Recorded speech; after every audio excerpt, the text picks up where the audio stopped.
Getting perilously close to 8 o'clock. Many refugees who are desperately fleeing Ukraine have spent days waiting at border crossings in freezing conditions without adequate clothing or even a single hot meal. Well, it was those desperate scenes which drove a team of British men to take matters into their own hands, embarking on a 1,600-mile-long journey from Perthshire to Poland with a pizza oven in tow, and they're now working 24 hours a day to fill the stomachs of those in need. David Fox-Pitt joins us now from the border crossing near Medica. A very good morning to you. Well, that's quite some pizza delivery run.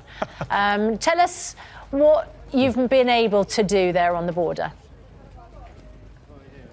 Well, lovely to meet you, and thank you so much for having us on the programme. We've been here, this is our 7th day, and as you mentioned, we're 24/7.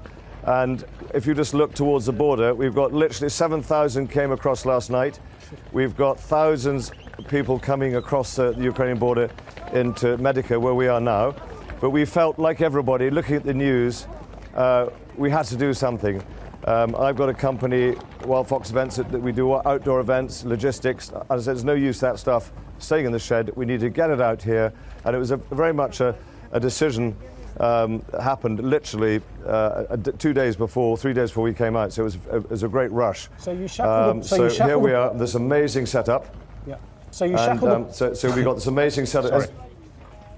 Carry on, I'm sorry. It's always difficult in these two ways, but you carry on. Yeah. Yep.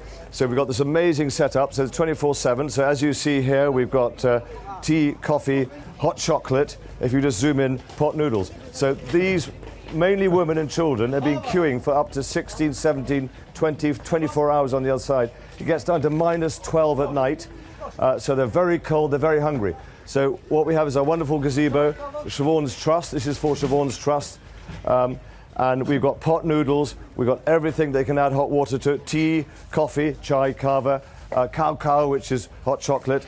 And if you look down here, fruit, they love fruit. They love bananas, they love chocolates, they love everything you can think of. And it just literally goes, it goes. We've got a wonderful team, Carl and Ollie, who have joined us. They've been absolute Trojans. Four of us originally came out. Jimmy and Chris, they've gone back yesterday, and we've got Will, who's on the graveyard shift. He's gone to keep this going 24/7. And what's the favourite? What's the favourite pizza topping? I also wanted to mention the amazing. What's the favourite pizza topping? We're coming on to the pizza. So if you look down here, the favourite. Well, we do too. The favourite one is the pepperoni. The pepperoni. They absolutely love that. The pepperoni with the lovely cheese, and you can see that we've got wonderful chefs that come in and go. They're just volunteers. You can zoom it down there. So we've got 2 pizza ovens. David, I just wonder if I can interrupt. I think it's absolutely extraordinary. People will be so impressed by what you've done. I know there are a huge number of people from Britain who want to go and help, because obviously these refugees are enormously vulnerable and desperate people fleeing war. Yeah. How hard is it Yes. for those people who do want to help? Is there a lot of red tape? What are the sort of filters and restrictions that you have to get through in order to be able to be there on the border and help?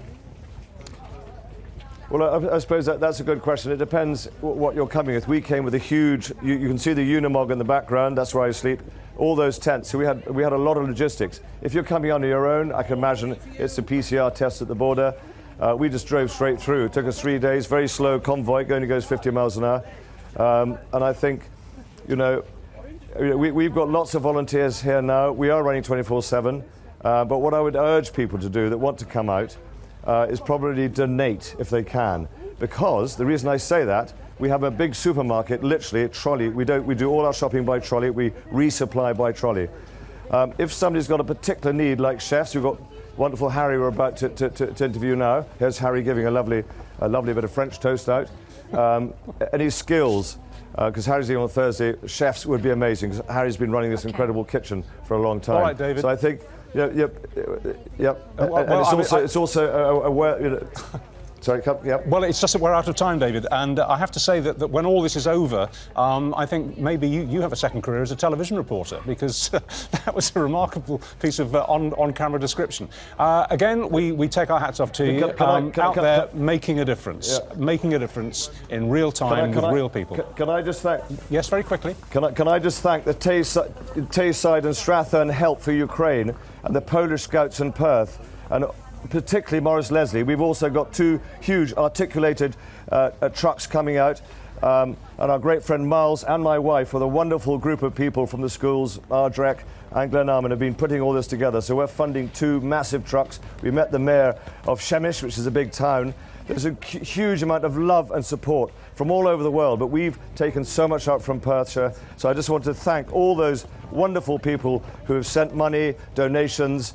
Keep them coming. We don't do hotels. We sleep in the tents. Okay. All the money raised goes to the food. That's what it's all about. All right. And we're here to support these remarkable people. Well, but you're remarkable I just want as to thank well. all those wonderful donors. And David, your heartfelt thanks have just been broadcast to the nation, so they've hit home. Thank you so much for your time, and have a great day there, and make some great pizzas. It's 4 minutes past 8, nearly 5 minutes past 8. We're going to take a look at the weather with Laura. She's live in Cheltenham.